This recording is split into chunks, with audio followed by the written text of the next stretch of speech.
هر سال هزاران هکتار از خاک‌های حاصلخیز کشورمان در خطر سیل، فرسایش، خشکسالی و خسارت‌های غیرقابل جبران قرار می‌گیرد.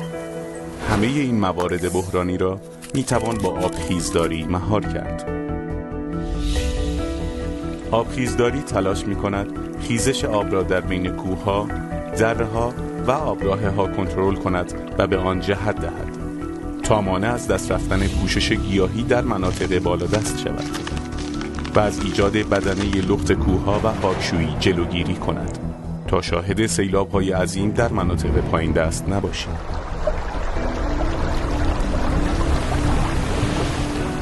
همچنین آبخیزداری با کاهش سرعت حرکت آب و رسوب آن در زمین باعث بالا رفتن میزان ذخیره‌سازی و تأمین منابع آبی کشور می شود.